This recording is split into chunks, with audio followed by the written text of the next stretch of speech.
দিছপুৰত ইউপিপিএলৰ চৰকাৰ হ'ব নেকি? কোকৰাঝাৰত ইউপিপিএলৰ চৰকাৰ আছে নে বিপিএফৰ চৰকাৰ আছে? বিপিএফৰ চৰকাৰ আছে। আমি ইউপিপিএলত ভোট দিলে আমাৰ কিবা লাভ হ'ব নেকি? কিবা পাম নেকি?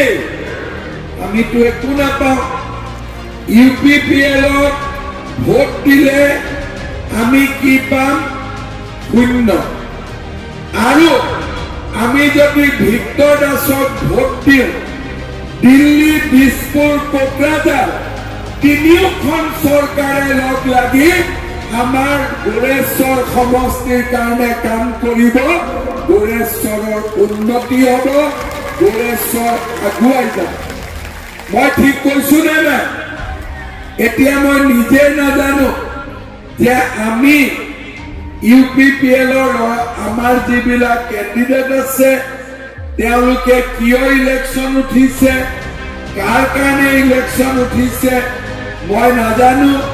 কিন্তু মই এটা কথা জানো যে ভাগ্যমা আৰু হিমন্ত দুইটা লগ লাগিলে আমাৰ গোৰেশ্বৰত কাম হবে, তাত কাৰো সন্দেহ নাই। মই ঠিক কৈছো নে নাই কোৱা? ঠিক কৈছো নে নাই কোৱা? মই সেইকাৰণে আমি গোৰেশ্বৰত, তামোলপুৰত, টংলাত আৰু বিজনীত আমি পদুম ফুলত ভোট দিম। আৰু বাকী বিটিচিৰ 11টা চিটত আমি নাঙলৰ চিনত ভোট দিম। আৰু 15টা চিটেই আমি বিটিচিৰ পৰা জিকাই পঠিয়াম। এইটোৱে আমাৰ লক্ষ্য আৰু কৰ্তব্য হোৱা উচিত। আজি আপোনালোকে চাওক, দিছপুৰত যদি বিজেপিৰ চৰকাৰ হয়, আমি আপোনালোকৰ কাৰণে কি কি কৰিম? প্ৰথম, ইলেকশ্যনত বহুতে কথা কয়, কষ্ট কৰি কাম কৰিবৰ বাবে আমি ৰাইজক ভাল পাব লাগিব। যোৱাবাৰ যেতিয়া আমাৰ বিজেপিৰ চৰকাৰ হৈছিলে, ইলেকশ্যনৰ সময়ত মই ৰাইজক কৈছিলো যে ৰাইজ আপোনালোকে বিজেপিক ভোট দিয়ক, আমি 1 লাখ ল'ৰা ছোৱালীক চৰকাৰী চাকৰি দিম। কোনেও মোক বিশ্বাস কৰা নাছিলে যে 1 লাখ চাকৰি ক'ৰ পৰা হ'ব, আৰু 1 লাখ চাকৰি দিলে চৰকাৰে দৰমহা ক'ৰ পৰা দিব। মোক বহুত মানুহে বিশ্বাস কৰা নাছিলে।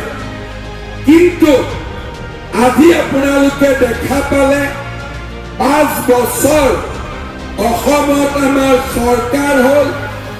চাকৰি দিম বুলি কৈছিলো 1 লাখত, চাকৰি দিলো 1,65,000 ল'ৰা ছোৱালী।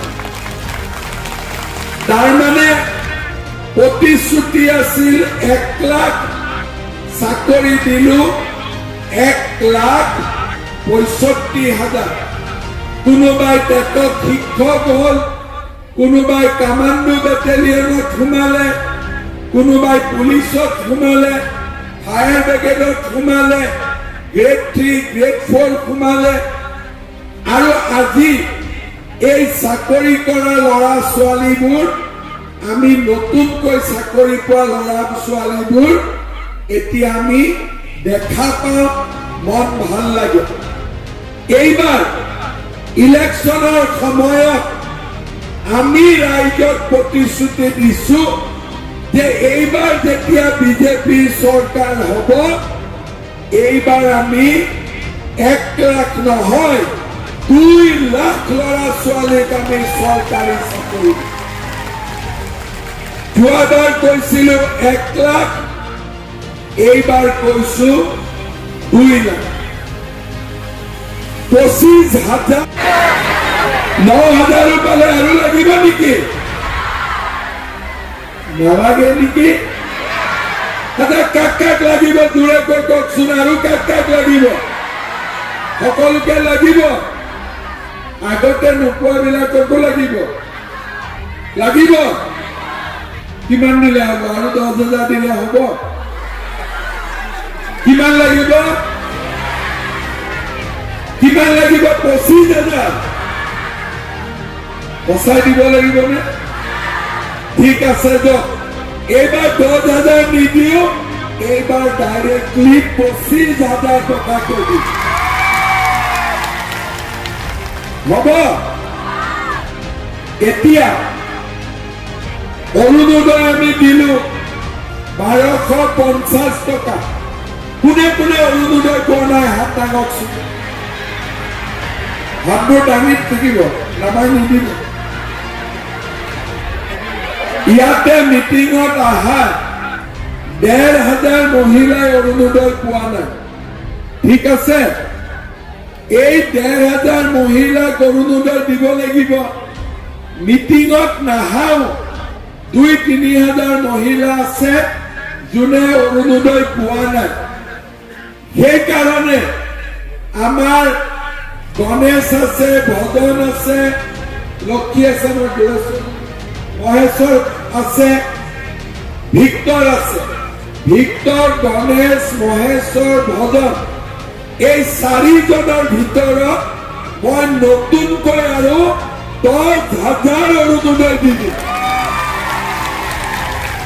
ভাল হ'ব এই যে 10,000 অৰুণোদয় দিম লোৱা মানুহ কিন্তু নাই কাৰণ 4,000 মানক দিলে আৰু পাবলগীয়া নাই বাকী 6,000 কি হ'ব 6,000 যাৰ যাৰ ৰেচন কাৰ্ড ডাঙৰ আছে ৰেচন কাৰ্ডটো ফালি ল'ব লাগিব তেতিয়া গ্ৰুপ হ'ল খোৱা বস্তু পাকঘৰত আহিলে কিন্তু এটা বস্তু আমাক দৰকাৰ সেইটো হ'ল ল'ৰা ছোৱালীৰ শিক্ষা যদি ল'ৰা ছোৱালীয়ে শিক্ষা নাপায় চাকৰি কোনে পাব যদি আমাৰ BPF আৰু BJP দুইটা দলে লগ লাগি গোৰেশ্বৰ নাগৰিজুলি আৰু শুক্লাই চেৰফানৰ কাৰণে মোক কিছুমান নতুন কামৰ দায়িত্ব দিছে প্ৰথম তেওঁলোকে কৈছে যে তামুলপুৰত জিলা হ'ল কিন্তু গোৰেশ্বৰত এটা মহকুমা বা সমজিলা হ'ব লাগে যাতে গোৰেশ্বৰৰ ৰাইজে কথাই কথাই তামুলপুৰত যাব নালাগে মই আজি আপোনালোকক প্ৰতিশ্ৰুতি দিছো চৰকাৰ হ'ব 15 আগষ্টৰ দিনা গোৰেশ্বৰত আমি সমজিলা গঠন কৰি দিম গোৰেশ্বৰত সমজিলা হ'ব ভাল হ'বনে নাই তাৰপিছত আমাক ৰাইজে বিচাৰিছে যে শুক্লাইত এটা BEd কলেজ হ'ব লাগে আৰু নাওকাটা এটা ফায়াৰ ব্ৰিগেড হ'ব লাগে ফায়াৰ ব্ৰিগেডটো লাগিব নেকি নাওকাটা ঠিক আছে আজি মই দি থৈ গ'লো আপোনালোকক ফায়াৰ ব্ৰিগেডটো আমি কৰি দিম গোৰেশ্বৰৰ জালুকবাৰীৰ পৰা ৰঙিয়া পাৱাৰ হাউচলৈ যোৱা ৰাস্তাটো অসম মালাত নিৰ্মাণ কৰি দিব লাগে দৰকাৰ হয়নে ৰঙিয়ালৈকে যাবৰ কাৰণে লাগে নে নালাগে এইটো আমাক লাগে শুক্লাইত এখন সায়েন্স কলেজ লাগে গোৰেশ্বৰৰ মিনি ষ্টেডিয়ামখনক ফুল ফ্লেজেড ষ্টেডিয়াম কৰি দিব লাগে শুক্লাইত আমাক এটা কোল্ড ষ্টৰেজ লাগে নিধুৱা খোৱাকপুৰত সংযোগী দলং লাগে নাওকাটাত ষ্টেট বেংক লাগে কাউলিৰ পৰা হাউলি খুটি হৈ তামুলপুৰ মটঙালৈ এটা অসম মালাৰ নতুন ৰাস্তা বনাই দিব লাগে ক'ৰ পৰা কাউলিৰ পৰা হাউলিপুৰ মটঙা নাগৰিজুলি কলেজ চকৰ পৰা বগৰীখুটি তিনিআলি কাউৰী হৈ কুমাৰীকাটা তিনিআলি চকলৈ 2 লেনযুক্ত পথ পকীকৰণ কৰিব লাগে। কাউলী হাইস্কুলক হায়াৰ ছেকেণ্ডাৰী কৰিব লাগে। মটঙা, বাল্টি, বৰলীয়া আৰু বৰনদীৰ 2 কাষে মথাউৰি নিৰ্মাণ কৰিব লাগে। নাগৰিজুলি গগন চকৰ পৰা গোৱাবাৰী হৈ বগামাটি বনভোজ পৰ্যটন তলিলৈ 2 লেন যুক্ত পথ নিৰ্মাণ কৰিব লাগে।